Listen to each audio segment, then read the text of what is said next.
अखिल भूमंडलीय सर्व शिरोमणि मुनि समाज के संस्थापक आदि मुनीश्वर योगेश्वर सदगुरुदेव शिव मुनि महाराज की जय।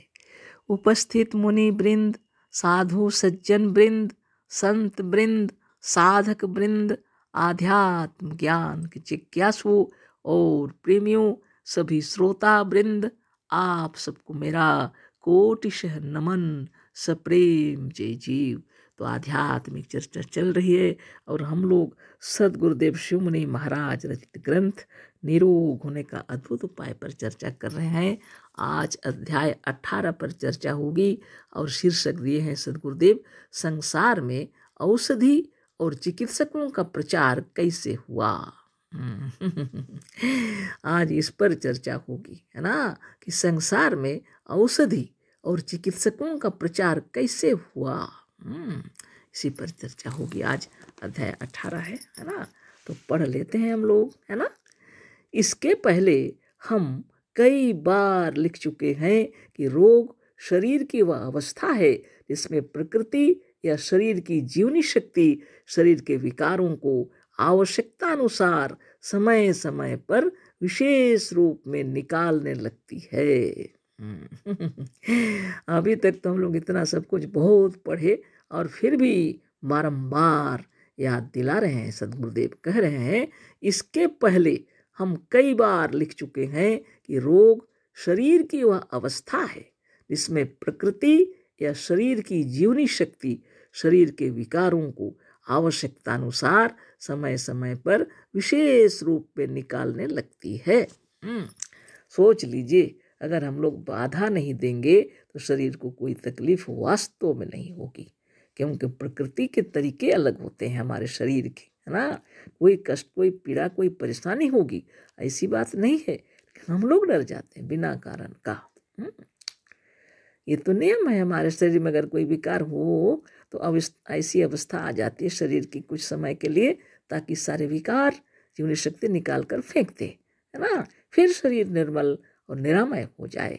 लेकिन हम लोग भयभीत होकर उसकी बाधा डाल देते हैं, है ना। तो आगे देखिए क्या है, गुरुदेव लिख रहे हैं, साधारण मनुष्य इस बात को ना समझकर शरीर की इस अवस्था, प्रकृति व जीवनी शक्ति के इस प्रबंध को रोग समझकर उससे डर जाते हैं और डर कर अनेक प्रकार की चिकित्सा और औषधियों का प्रयोग करके प्रकृति और जीवनी शक्ति के इस सफाई के प्रबंध को रोक देते हैं। वह कम से कम रुकावट तो अवश्य डाल देते हैं।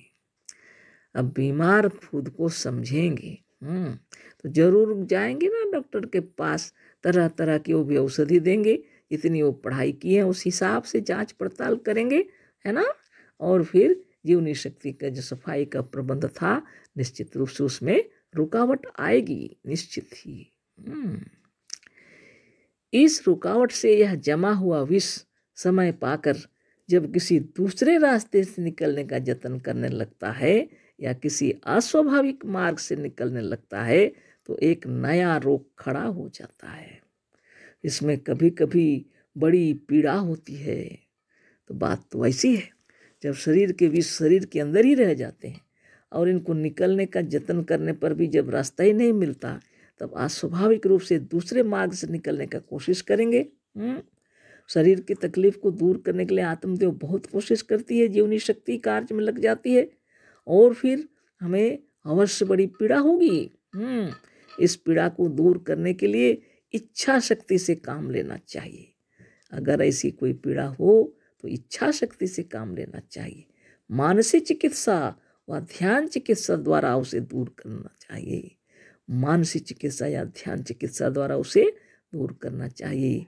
तल्लीन होकर के प्राण का ध्यान कीजिए, तल्लीन होकर के प्रणव कीजिए, प्राणायाम कीजिए, मन को चक्रों में घुमाइए, बस धीरे धीरे ठीक हो जाएगा।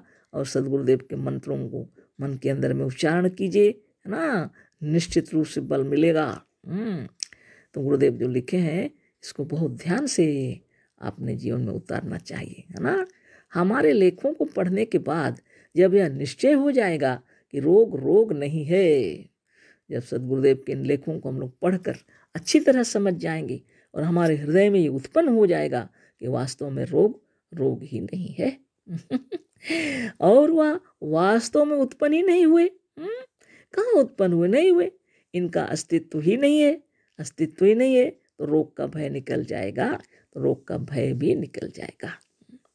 जैसे हम लोग के घर की साफ सफाई करते हैं, उसी तरह आत्मदेव इस शरीर की साफ सफाई करते रहते हैं। और हम लोग मूर्ख लोग क्या करते हैं, सफाई में बाधा दे देते हैं, तो घर का कचरा कुचड़ा घर में रह जाएगा ना। उसी तरह शरीर के गंदे मैले कुचड़े सब शरीर के अंदर रह जाते हैं और हम लोग खूब चिंतित हो करके रो के परेशान होते हैं। किसको तकलीफ खुद ही कोई है। इसलिए गुरुदेव की इन बातों को अच्छी तरह हृदयंगम करके नित्य योगाभ्यास करना चाहिए। जितना हो सके चक्रों में मन को घुमाना चाहिए और हम हैं अमर निरोग हैं, इन भावनाओं को हृदयंगम कर लेना चाहिए। जो रोग वास्तव में नहीं है, केवल भय और भ्रम के कारण अनुभव में आता है, उसे यदि हम निर्मूल करना चाहते हैं उसका एकमात्र उपाय केवल यह ज्ञान है। केवल सद्गुरुदेव के ज्ञान के सिवा और दूसरी कोई शक्ति नहीं है जो इस बीमारी को हटा दे। मन के अंदर अगर यह विचार उत्पन्न हो गया कि हमारे शरीर के अंदर में कार्य चल रहे हैं, शरीर की सफाई हो रही है, हमें कुछ नहीं हुआ है ना, आराम से शरीर स्वस्थ हो जाएगा, फिर हम निरोग हो जाएंगे है ना। निरोग तो है ही, साफ सफाई तो होनी ही चाहिए। अगर ऐसी भावनाएं आ जाए तो मन शांत हो जाएगा है ना।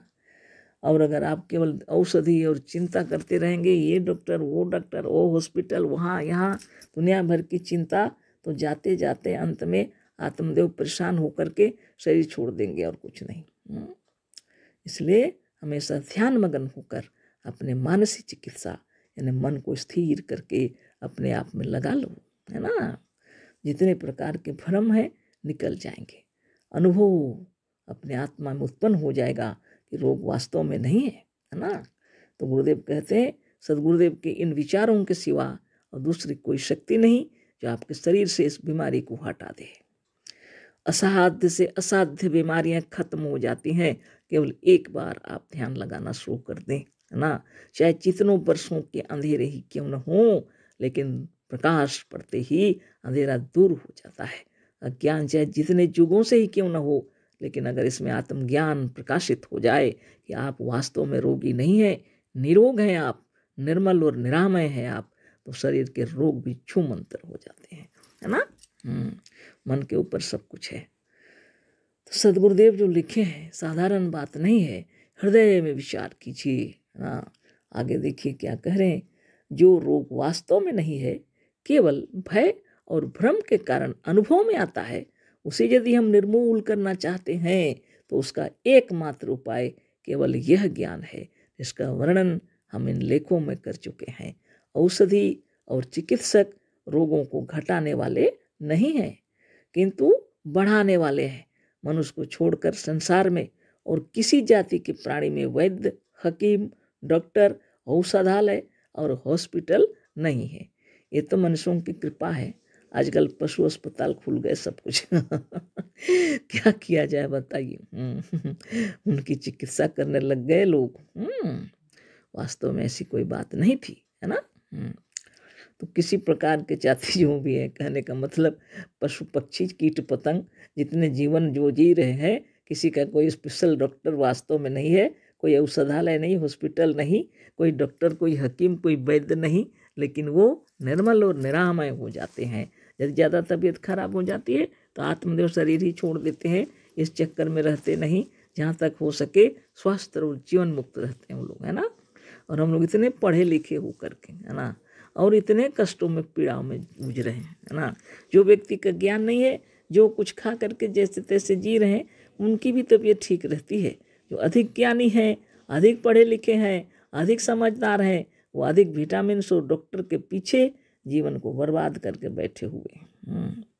कोई बात नहीं, आप भी विचार कर लीजिए और आज से प्रणव आरंभ कर दीजिए, प्राण का ध्यान आरंभ कर दीजिए। सकल सिद्धियां आपके भीतर हैं है ना। जैसी इच्छा होगी आप अवश्य अच्छे हो जाएंगे। यदि कोई तबीयत ठीक नहीं है तो ठीक हो जाएगा। शारीरिक कमजोरी है तो भी ठीक हो जाएगा, मानसिक कमजोरी है तो भी ठीक हो जाएगा। दैहिक दैविक भौतिक तापा, राम राज काहू नहीं व्यापा। जो इस आत्मा को ब्रह्म जानते हैं, जो इस आत्मा को राम समझते हैं, वो अपने में तलीन हो जाते हैं। जब तो देह की तकलीफ दूर हो जाते हैं। दैवी कष्ट, पिशाच, प्रेत, चंडी, सबके कष्ट भी दूर हो जाते हैं। खाने पीने सोने जागने के भौतिक सुख समृद्धि की कोई कमी कभी नहीं रहती योगियों को। योगियों की समस्त इच्छाएं पूरी होती हैं और निर्मल हृदय से जीवन में विचरण करते हैं। वो खुद स्वस्थ निरोग रहते हैं और सबके साथ स्वस्थ निरोग निरामय व्यवहार भी करते हैं, है ना। तो आज इतना ही, कल फिर चर्चा होगी। अशेष धन्यवाद, कोटिशः नमन, सप्रेम जय जीव। सद्गुरुदेव शिव मुनि महाराज की जय।